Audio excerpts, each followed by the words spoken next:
After that night, when I shoved the notebook across the table and she laughed in my face, I finally understood.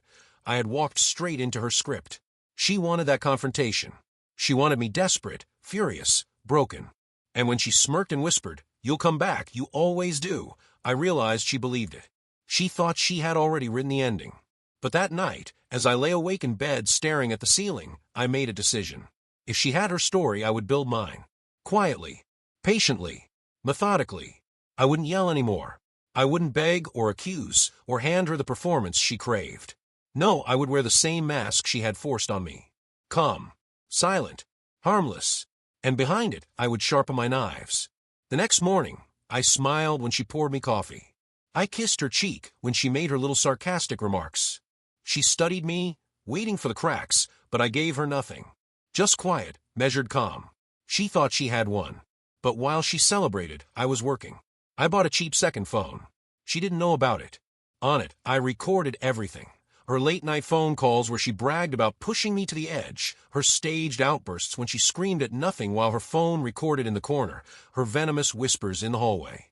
I scanned every page of that notebook she thought I'd never see. Each cruel little entry, mentioned Daniel, gauge jealousy, I archived. I photographed the receipts, the lipstick stains, the scarves and watches she left like props in a twisted play. I backed everything up, on a hidden drive in a cloud account, even on a USB buried in my brother's garage. If she wanted a war of stories, I was preparing a war of evidence.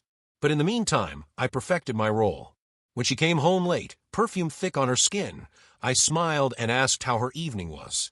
When she left her phone face up with messages flashing from names I didn't know, I didn't flinch. When she leaned in close and whispered, "You don't even care anymore, do you?" I kissed her forehead and said, "Of course I care." And the calm in my voice rattled her more than any outburst ever could. Her provocations grew bolder. One night she placed a bouquet of lilies in a vase and said, "A friend gave me these. Don't you want to know who?" "They're beautiful," I said. "We should change the water tomorrow." Her smile cracked. She slammed the vase so hard it shattered, glass and water spraying across the floor. "You're pathetic," she screamed. "You don't even love me." I cleaned the mess in silence, and when I looked up, her hands were trembling. Not mine. Hers. Another time, she left a gold watch on the nightstand, positioned so I couldn't miss it. I picked it up, examined it, and placed it back without a word. She hovered in the doorway, waiting. "Well," she snapped. "Nice piece," I said. Her face twisted with rage. She stormed off, slamming the door behind her. But the moment I knew my silence was working came late one night. I heard her in the kitchen, hissing into her phone. "He doesn't react. I've tried everything. Nothing works. He just stays calm." There was a pause, then she said it. "It's boring now." I lay in bed, staring at the ceiling, and for the first time in months, I smiled. Because I had starved her of the one thing she needed most, my reactions. But I also knew something else. Starving predators don't simply fade away.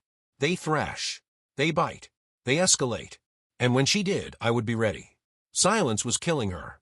I could see it in the way she moved through the apartment now, restless, agitated, like a predator pacing in a cage. For weeks she had thrived on my reactions, on the chaos she could spark with just a smirk or a lie. But when those reactions disappeared, when I stopped playing my role in her theater, she began to unravel. At first it was subtle. She grew sharper with her words, crueler with her jokes. "You're so boring now. I don't even recognize you." Then came the public digs, little comments to friends when I was standing right there. "He's been acting strange lately. Distant, almost unstable." She would smile sweetly after, and I could feel their eyes flicker with doubt. She was poisoning the air around me, drop by drop. But then the game changed. One night I came home, and she was already waiting at the table. Perfectly dressed, hair flawless, a glass of wine in her hand. Papers were spread out in front of her, neat stacks, carefully arranged. She gestured for me to sit. "I've been documenting things," she said smoothly, sliding the pages toward me. "Your outbursts. Your paranoia. The way you follow me around, the way you snoop through my things. It's all here." I flipped through the stack. Lies. Half-truths. Tiny fragments of reality twisted into weapons. In her version of the story, I was the aggressor. I was the paranoid one. I was the danger. She leaned back, sipping her wine with a small, satisfied smile. You see, when the time comes, it won't be hard to convince people. Judges love neat stories. And mine is airtight.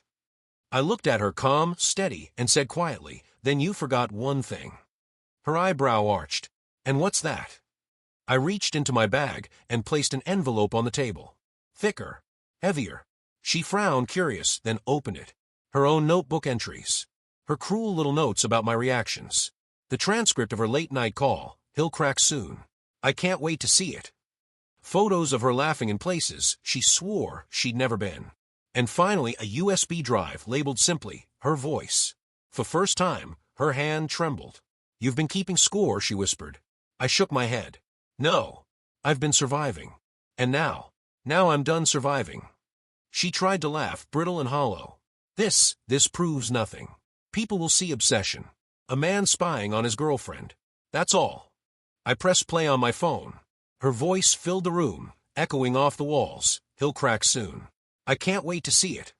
Followed by her laughter, sharp, unmistakable, damning. The silence that followed was heavier than any scream. She slammed her glass down, shattering it against the table. Wine splashed across her dress, across the papers, but she didn't care. Her face twisted with fury. "You won't dare use it," she hissed. "You don't have the guts." I stood, collected the envelope, and slipped it back into my bag. "I already have. There are copies. Safe. Even if I disappeared tomorrow, your mask would still fall." Her lips parted, but no words came. And in that silence, I realized the shift was complete. She wasn't the hunter anymore. She was the prey. That night, she didn't sleep. She sat by the window, staring out into the darkness, her reflection fractured in the glass. For the first time, I saw fear in her eyes. Real fear. And I knew this war was nearing its end. But the most dangerous animal is always the one that knows it's cornered. I told myself I'd never do it. Never be that man, the paranoid boyfriend sneaking through his partner's things. That was exactly the role she kept trying to paint me into. You're insecure. You're jealous. You're paranoid.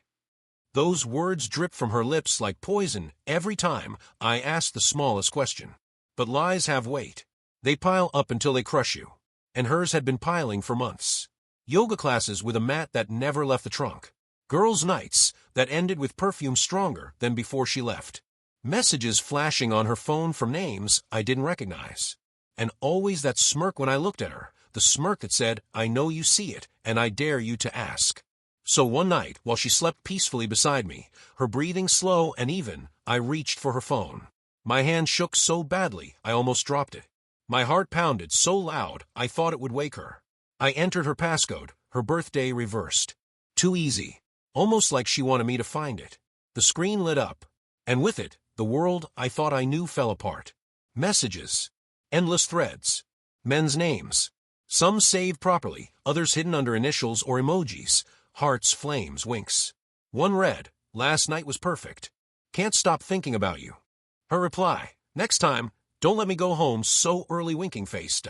Another, "He suspects, doesn't he?" Her reply, "Of course. But that's the fun part. He won't leave. He needs me too much. I think he likes the pain." My vision blurred. My chest felt like it was caving in. And then the photos. Not explicit, but intimate enough to gut me. Her, laughing across a table at a restaurant we'd never been to. A man's hand barely in frame, fingers brushing her glass. Her in a hotel lobby, radiant, glowing, her smile wide, a smile I hadn't seen in months, at least not for me. Different men. Same patterns. Same games.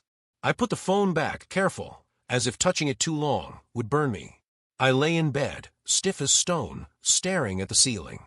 She stirred, rolled toward me, draped her arm across my chest like nothing was wrong.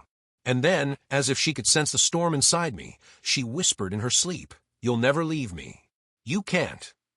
Her words crawled under my skin like ice. Did she know I'd looked? Or was this just another perfectly placed dagger, slipped into my ear at the exact moment I was weakest? The next morning, she was glowing. Coffee brewing, humming under her breath, radiant in a way that made me sick. She kissed my cheek and asked, "Sleep well?" Her eyes sparkled, searching mine, waiting to see if I'd crack. I forced a smile.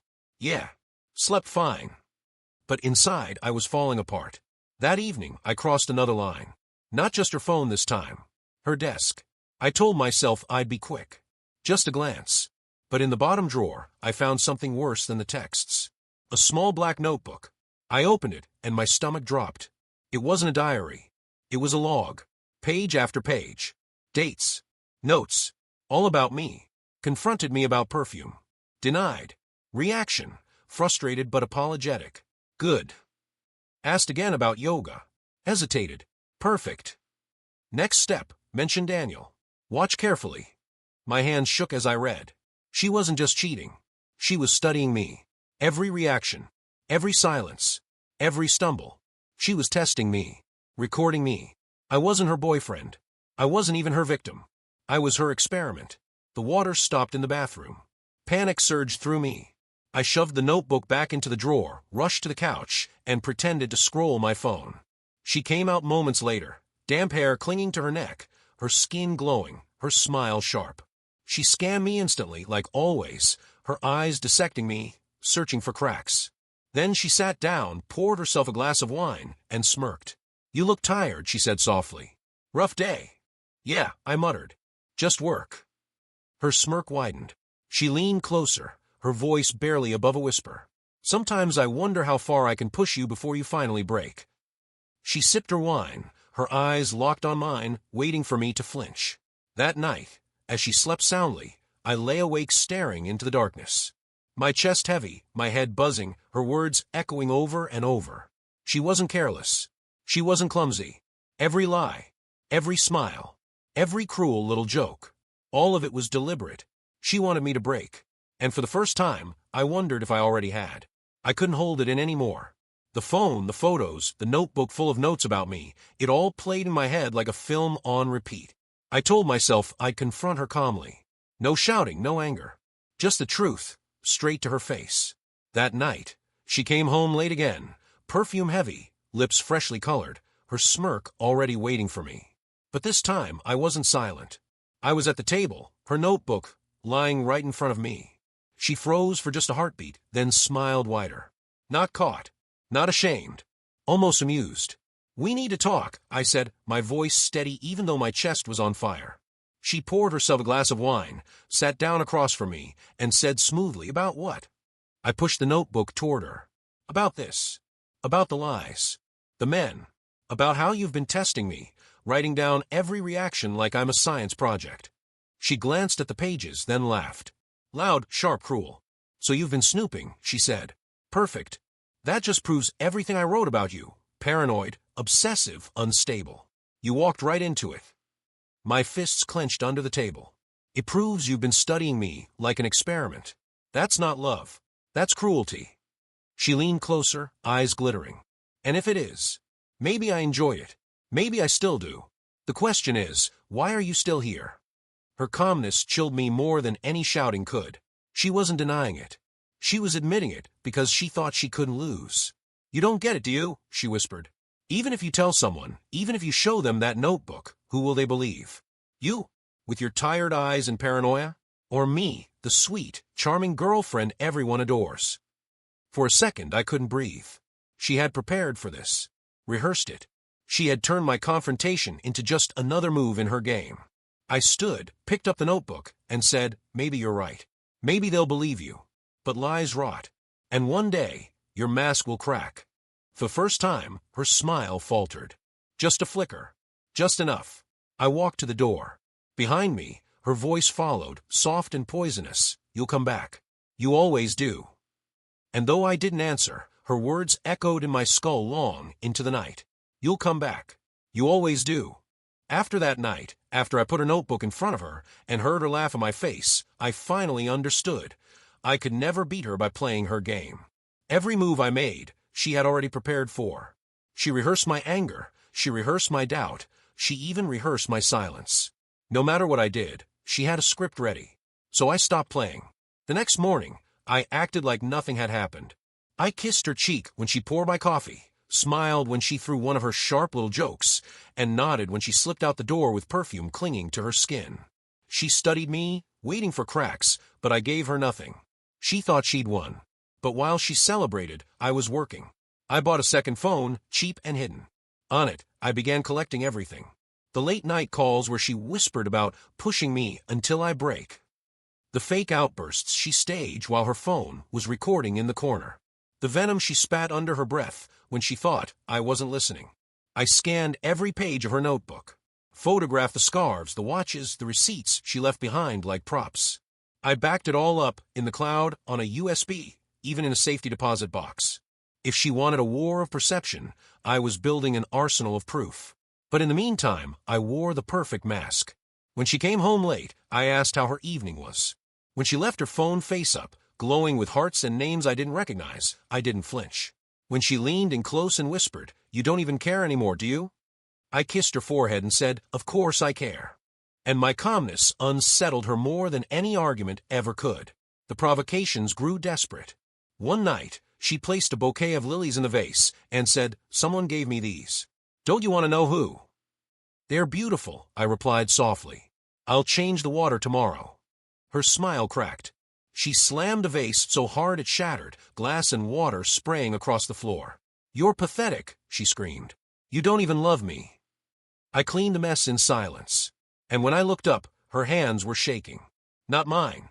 Hers. Another time, she left a gold watch on the nightstand, positioned so I couldn't miss it. I picked it up, turned it in my hand, and set it back down. She hovered in the doorway. "Well," she snapped. "Nice piece," I said. Her face twisted with rage. She snatched it up, shoved it in her purse, and stormed off, slamming the door. But the moment I knew the tide had truly shifted came late one night. I heard her in the kitchen, whispering harshly into her phone. "He doesn't react," she hissed. "I've tried everything. Nothing works. He just stays calm." Then, after a long pause, her voice dropped lower. "It's boring now." I lay in bed, staring at the ceiling, and for the first time in months, I smiled. Because in that one word, boring, I heard it clearly. She was losing control. But I also knew something else. A starving predator doesn't just fade away. It gets dangerous. And I had to be ready. The silence was strangling her. I could see it in her eyes. The way they darted when I didn't react, the way her smile faltered when I answered her lies with calmness. She had always fed on my chaos, my anger, my desperation. But now, with nothing left to devour, she grew restless. Desperate. Dangerous. It started with words, sharper than ever. "You're so dull now. Like living with a corpse. You think you're strong, but you look pathetic. You'd be nothing without me. You know that, right?" She spat them at me, watching closely, hoping to see me flinch. But I gave her nothing. That's when she decided to change tactics. One evening, I came home to find her already waiting. The apartment was spotless, the lights dimmed, a glass of wine in her hand. Papers were spread across the table in perfect order. She gestured toward them, smiling sweetly. "I've been working on something," she said. I sat down and flipped through the stack. My stomach turned. Affidavits. Statements. A timeline she had created, my supposed outbursts, my unstable behavior, my obsession. All fiction, all carefully woven with just enough truth to be dangerous. She leaned back, her voice calm. "Do you see? If I wanted to, I could take this to a judge tomorrow. One phone call and you're finished." Her eyes glowed with triumph. She thought she'd won. But I smiled. Just a small, calm smile. "You're right," I said softly. "That's a good story." Then I placed my own envelope on the table. Thicker. Heavier. She frowned, curiosity flickering, but she opened it. Inside were copies. Her notebook pages where she cataloged my every reaction, her late-night messages, the transcripts of her whispered calls. "He'll crack soon. I can't wait to see it." Photos of her with other men. And a USB drive labeled simply, her voice. Her hands froze on the pages. "You've been keeping score," she whispered, her voice trembling. I shook my head. "No. I've been surviving. And now, I'm done surviving." I pressed play on my phone. Her own laughter filled the room, followed by her words, "He'll crack soon. I can't wait to see it." The sound echoed through the apartment. And in that moment, I saw it, the mask finally slip. For the first time, she wasn't smirking. She was afraid. Her face twisted with rage. She slammed her glass against the wall, red wine splattering like blood. "You won't dare use this," she hissed.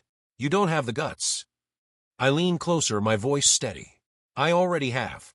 There are copies. Safe.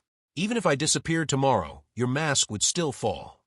She stared at me, lips trembling, eyes burning, but silent. and that silence was louder than any scream. That night, she didn't sleep. She sat by the window, her reflection fractured in the glass, her wine untouched. I watched her from a hallway, and for the first time, I didn't see the queen who thought she owned me. I saw something else. A predator realizing the cage she'd built for me had snapped shut around her instead. After that night, the walls of the apartment felt different.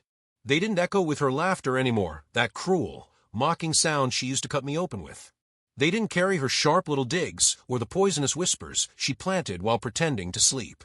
No, the silence had finally shifted. But silence, as I learned, isn't peace. It's a storm waiting for the last strike. She stopped pretending. No more fake smiles, no more little performances for the outside world. It was just us, locked in a cold war with no masks left. She knew her stories were crumbling. She knew her mask was slipping, and with every passing day, I could feel her desperation rising. One evening, she stood in the kitchen, staring out the window. Her suitcase sat by the door. She had packed quietly, methodically, like a soldier preparing for retreat. When I asked where she was going, she didn't answer. She just kept staring into the darkness, her reflection fractured in the glass. Finally, she turned. Her voice was calm, but her eyes burned. "You think you've won, don't you? You think you're free. But even if I walk out that door, I'll live in your head forever. You'll hear my voice in the silence. You'll doubt yourself every time you're alone. That's my victory." She smiled that final poisonous smile, dragged her suitcase across the floor, and paused at the door. "And when the silence gets too loud, you'll miss me." Then she was gone. For a long time, I stood there, staring at the empty doorway. The apartment was silent, completely silent. For months, silence had been her weapon, her way of breaking me down. But now it felt different.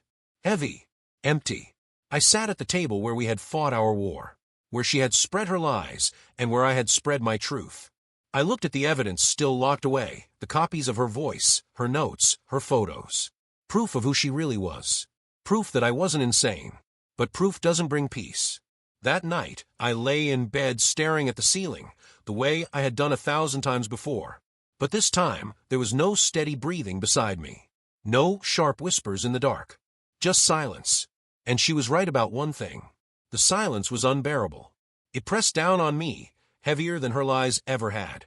For the first time, I wondered if she hadn't broken me with her games after all, but with her absence. In the end, she left with her mask cracked, her stories unraveling, but she left me too, hollow, gutted, unsure if I had really survived or if I had simply become another version of her experiment. Because monsters don't always stay in the room with you. Sometimes they live in your head. And as I closed my eyes, I realized the cruelest part. She had been right. I would never truly escape her. Not even in silence.